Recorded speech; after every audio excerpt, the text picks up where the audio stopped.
Welcome to SKYPODCAST. A Spotify exclusive. Okay. So I was having a conversation with my friends in Manila who I haven't seen for a long time. And parang nagkukwento siya na nag-aaway daw sila ng best friend niya. And then Sino to? Secret. So sabi niya, you know what? I'm the type of person who can say sorry so easily. Kung may mali talaga siya. Yeah. And if she doesn't see that she made a mistake, if you call her out on it and you explain, you know what, I'm hurt because ginawa mo to, blah, blah, blah. Even if hindi daw niya intention na i-hurt yung friend niya, Okay. madali lang naman daw siya mag-sorry. Yun lang na part, it's just that part of the conversation that stood out.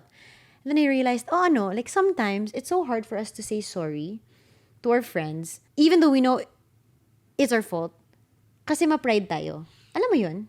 I think biased talaga tayo to actually not trying to see our faults. Like everybody, Yeah. Parang instantly when somebody tells you may mali ka, defense agad. the initial response natin talaga is parang defensive tayo or parang pinoprotect natin yung ego natin or yung identity natin na, bakit ba ako magkamali? Parang ganyan. Yeah. So I think that's where a lot of the fights lumalaki.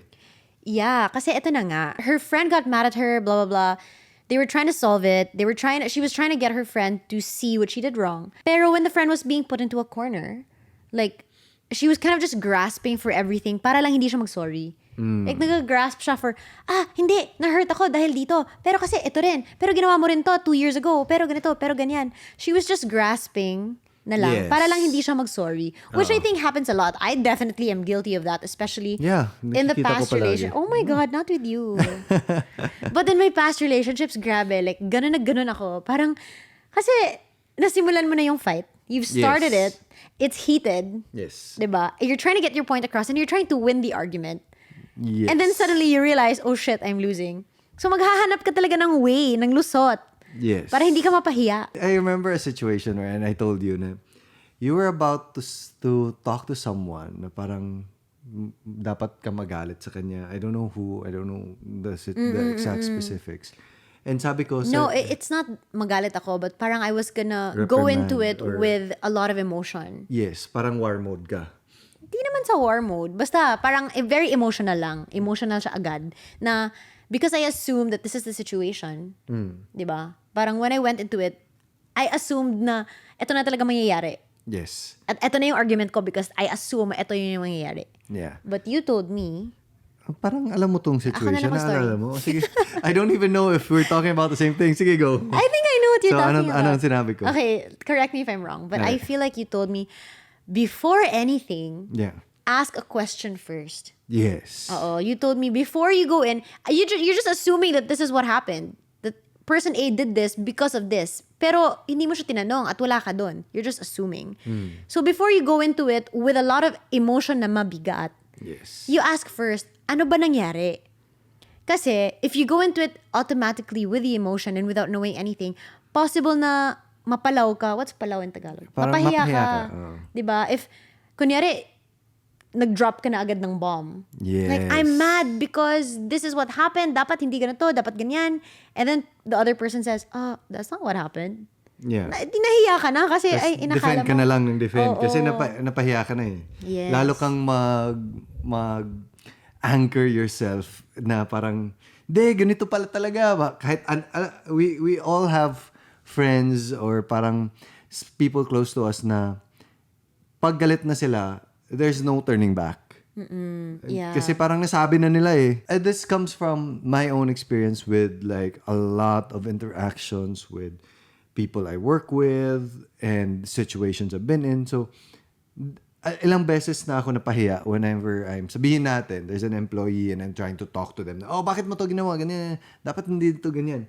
This was me na parang sabihin natin 10 years ago.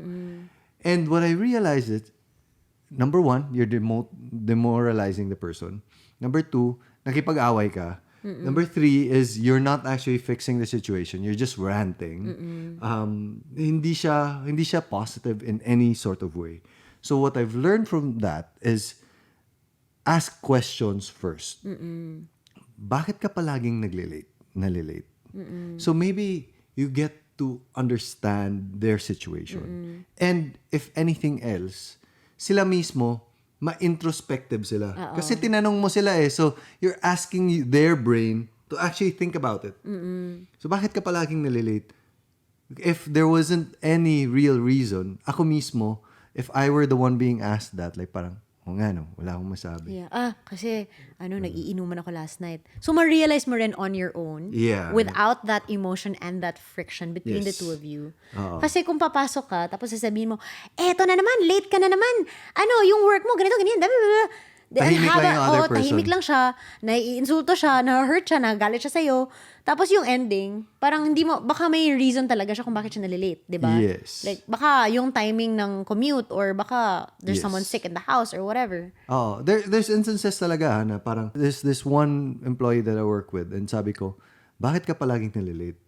Kasi he lives in an island in Cebu. In a different island. So, And kailangan parang niyang mag-boat. Mag-boat. And then parang, so sabi ko, bakit hindi mo kayang agahan? Sabi niya, I'll try sir, pero paminsan, Walang ganito boat. kasi walang boat or parang when the weather is like this, like that. So maraming factor. Oo. So, imagine if I went there like, ikaw, palagi ka na lang talaga nalilate. You don't care about your job. Ang hirap na sa kanya din to defend. Like, Wala na siyang masabi. Oo. It's either madedefend siya na magalit din siya sa akin or since I'm the boss, parang mahirap for him to put me in a position na mapahiya yung boss niya. 'Di ba? Or parang ganyan. There's no more back and forth. There's no more conversation. Conversation. And you will never find out as a boss why the reason is. Yes. Diba? You're just gonna stick to the story in your head. Yes. Pero if sasabihin naman niya sa'yo, in front of everyone, na, kasi naman sir, yung weather ganito, yan, legit naman yung reason niya. Ikaw naman yung mapahiya. Nagalit ka na, ikaw yung boss, you can't naman back down. Then, ako naman, kasi as yung a boss, emotion mo, 10 na. pag-enter Tapos, mo. Kasi sir, ganito, ganyan. Ay, ganun pala. Parang, it doesn't make sense. Yeah. It's funny how these things come about from my past experiences in showbiz na parang it seems like it's completely unrelated. But I remember kasi I had a hosting workshop with Tito Boy. Tapos, dami kong mga learnings from Tito Oo Boy. nga eh. Dami mong learnings from that workshop eh. But it was like a long workshop. I think it was a month long. It was every other day. Parang ganyan. Anyway, meron siyang sinabi na the most important thing that you could do when it comes to hosting is to enter right. Enter right? Enter properly. Okay. Na pagpasok mo, the energy that you want, andun. Yeah. So parang it sets the tone for the rest of the evening. Yeah. Diba? Pagpasok mo, if sabihin natin pagpasok natin na, hello everyone, good morning or good evening. Host ka. Tapos ganyan, tapos very si Nora formal, Jones ka pala. very At tapos, Hello, everyone. Yung energy, mababa na. Ang hirap mo nang bawiin na, and welcome to... Sobrang weird na. Sobrang weird na. Kasi parang, I think of emotions as parang waves. So if you start off with an angry emotion, ang hirap to make bawi into a conversational, understanding conversation. Yeah. Also, with you internally, there's that struggle going on inside your brain. If you're so hot all the time, if you're at a 10 on the anger scale, it takes time for you to dial it down. Yes. Diba? So parang, it's just easier to come at it from a logical perspective than from an emotional perspective. I think it's so simple, the thing that you do when you just ask a question first to clarify everything before ka mag-explode. Yes. Even if the situation seems so clear to you, or even if you think 100% eto talaga nangyari. But what do you have to lose if you just start with asking a question first? Yes. Instead of starting with an explosion or a bomb. Like, in your situation, yung kaibigan natin na the story about that, it would be very easy to like parang point fingers and away-away, ganyan. Instead of just like saying, bakit naging ganito tayo? Like just with any other relationship, bakit tayo ganito? Like, I think it's easier to solve things when we start to ask questions and solve it together instead of pointing fingers. This is happening because you're like this. This is happening because kasalanan mo to, yan. Yes. But if you say, why is this happening? How can we fix this? Yes. What can I do to make it better? So, nawawala yung pride and you're coming from a context of trying to understand the other side. So, the other side won't feel defensive also because makikita niya that you kind of have the best intentions for the relationship. Pero hindi pwede yung pagkatanong passive-aggressive. Oh, hindi pwede. Hindi pwede. Yung totoo ano gusto ikaw, kong ano gusto mo? Again, hindi bakit pwede. ka ganyan? Kailangan, tulungan kayo. Like, you have to come from a mutually beneficial position.